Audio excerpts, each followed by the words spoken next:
Olá, meu amigo, minha amiga. Estamos de volta com o nosso Portal do José, nesse momento em que coisas incríveis e inusitadas estão acontecendo aqui no Brasil e fora do nosso país também, como eu mostrarei para vocês no nosso encontro de agora. Aqui dentro do Brasil, o que está chamando a atenção das pessoas que acompanham a vida política no Brasil é o comportamento de algumas criaturas que se colocam num campo do negacionismo, mas que tem uma diferença de outro tipo de negacionismo. Como é que é isso? Porque existe um tipo de negacionismo que nós conhecemos de pessoas que são ingênuas, pessoas que têm uma ignorância em relação a um assunto, que desconhecem evidências científicas, as verdades de determinadas situações.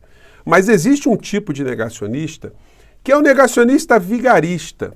É aquele que sabe que aquilo que ele está dizendo é mentira, é falso, mas ele usa esse comportamento justamente para alcançar o outro tipo de negacionista, o negacionista incauto.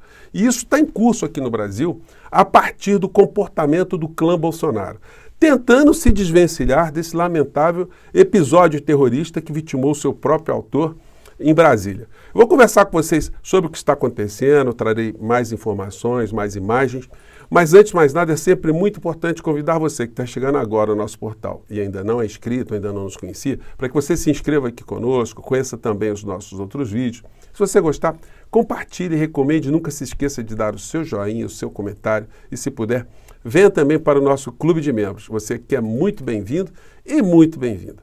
Gente, olha, o cinismo que a gente vê nas redes sociais praticado por esse clã Bolsonaro é um negócio doentio, é uma vigarice, é um banditismo muito pilantra. Isso irrita as pessoas. Por isso que a gente quer ver justiça aqui no nosso país, por isso que a gente fica aflito com o senhor Paulo Gonet entrar mudo e sair calado de uma série de situações. A gente vê ele dá continuidade a uma inércia, no caso de Augusto Aras, uma inércia criminosa.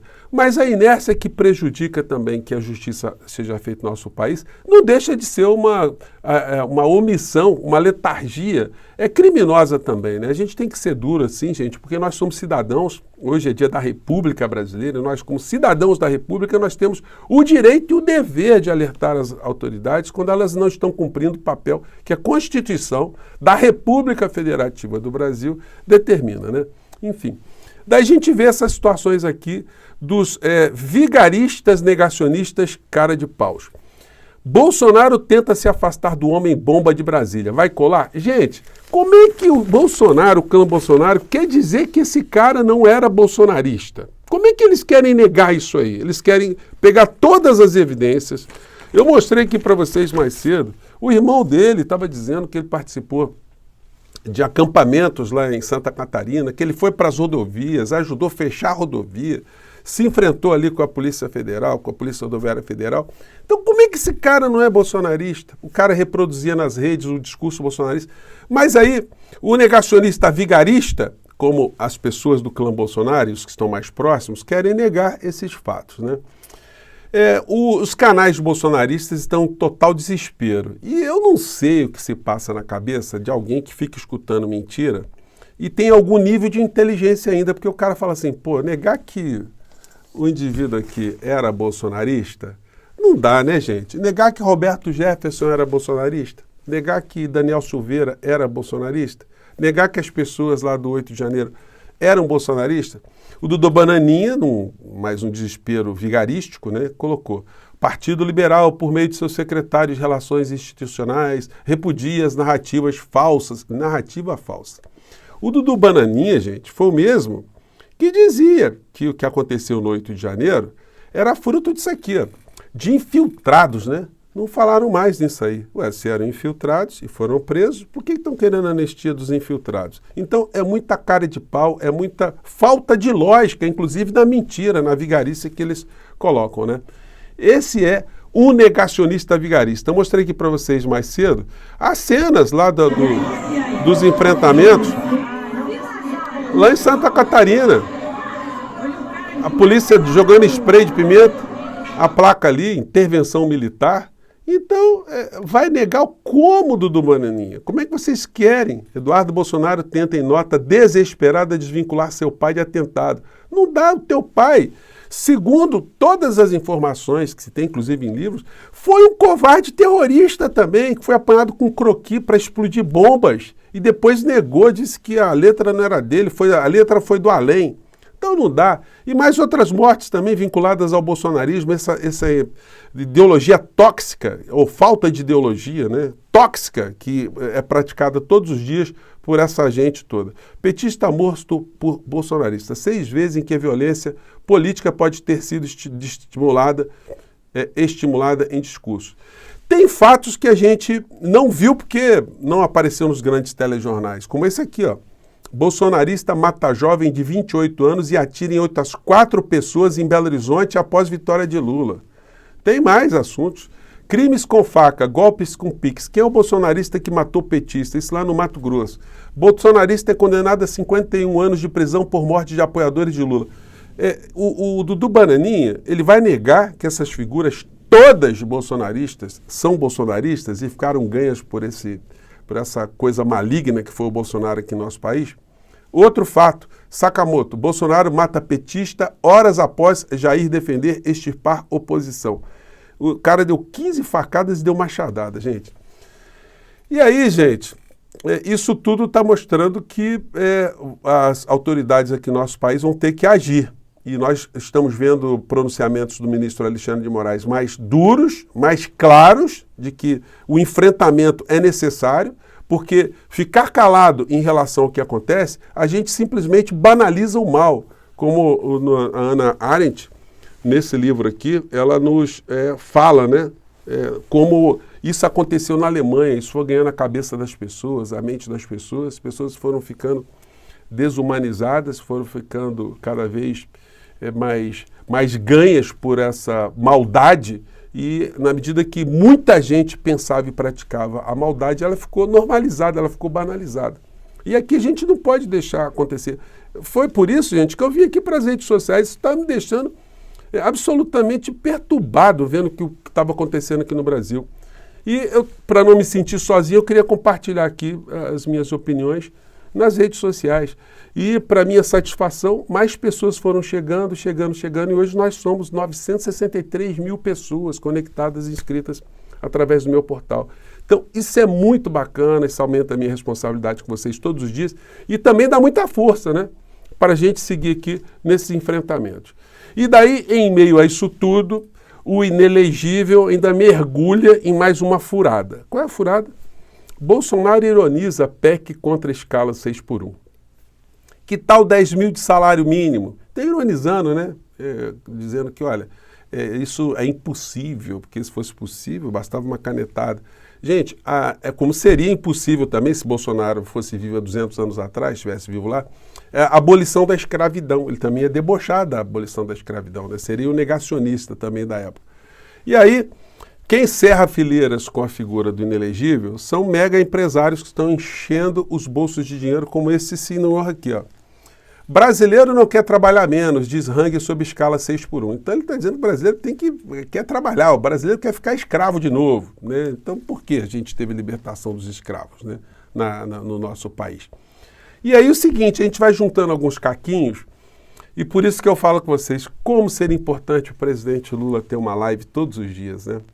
Porque ele poderia ter oportunidade de desmascarar esse tipo de pilantra aqui. Me desculpem falar assim, tá? Porque, olha só, Luciano Hang sugeriu ir embora do Brasil caso o Lula vença. Isso aqui é matéria antes do Lula ganhar as eleições. Então ele fez o terrorismo no grupo de WhatsApp dele, dizendo, olha, se o Lula ganhar, o Brasil só tem 2 alternativas. Ou Bolsonaro ganhar ou aeroporto. Dizendo que ia sair do nosso país caso o Lula fosse eleito. Luciano Hang, na revista Veja. Não me vejo investindo no Brasil se Lula voltar. Em entrevista à Veja, dono da Havan diz que empresários e banqueiros que assinam carta da Fiesp são hipócritas e que repensarão a vida se Bolsonaro perder. E aí, passados alguns meses, o Lula no governo, no poder, o que acontece? Luciano Hang está pulando de alegria após lucro bilionário da Havan no primeiro semestre. Fortuna divulgada. Ele teve um lucro líquido de 1.240 bilhões de reais, ou seja, 168% de lucro de um ano para o outro. O Outra matéria aqui, a Van encerra semestre com lucro bilionário e alta de 168% lucro líquido. Se o Lula tivesse uma live de manhã cedo, ele poderia até convidar o Luciano Hang, né? Ou simplesmente mostrar esses fatos que eu estou mostrando aqui para vocês e ele tecer alguns comentários, porque isso ajuda a população a ficar politizada, ficar informada dessas situações que eu estou compartilhando aqui com vocês, que a grande maioria não faz nem ideia.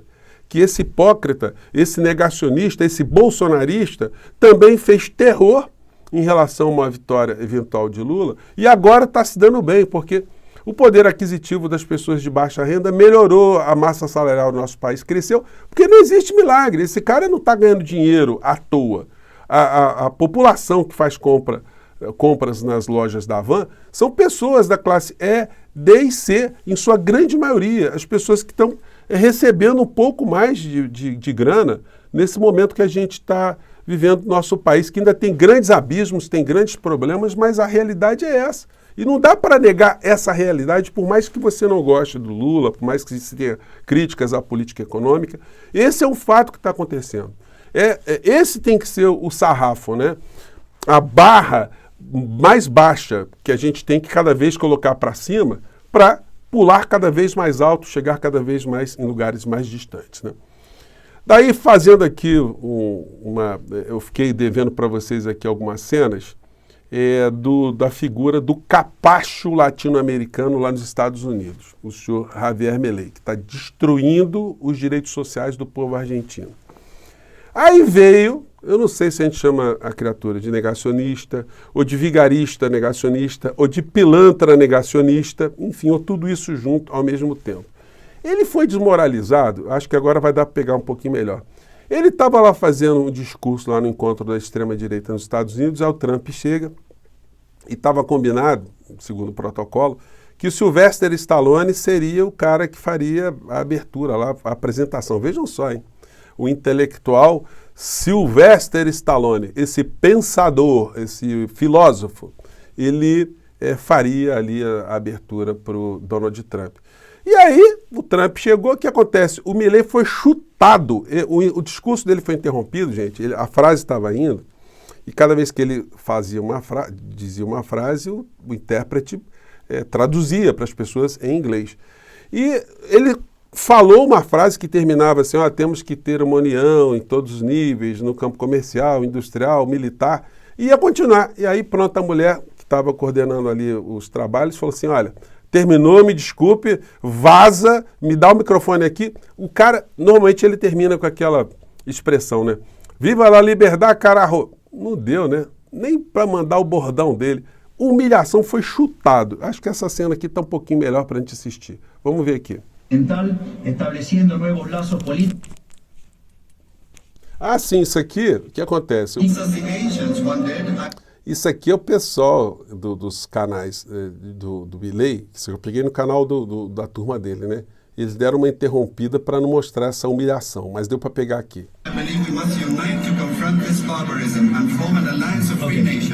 Aqui, a mulher ali falando para ele, dando fazendo sinais com as mãos, né? Tipo, olha, o senhor vai ter que vazar daí, tá? Essa a fala em inglês é o intérprete ainda falando, traduzindo a frase do Milei para pelo menos deixa terminar a frase, né? Ó, ela se aproxima do Milei, ó, e pega o microfone e fala, thank you very much.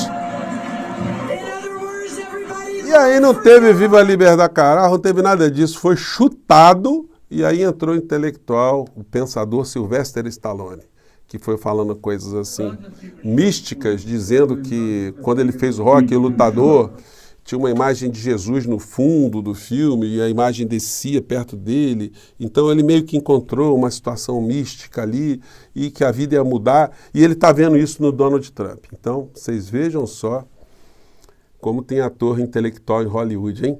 Gente, eu fico por aqui. Vamos seguir em frente nas nossas batalhas e ver se a gente consegue colocar essas filas para andarem, apesar dos negacionistas. Um grande abraço, até o nosso próximo encontro. Tchau!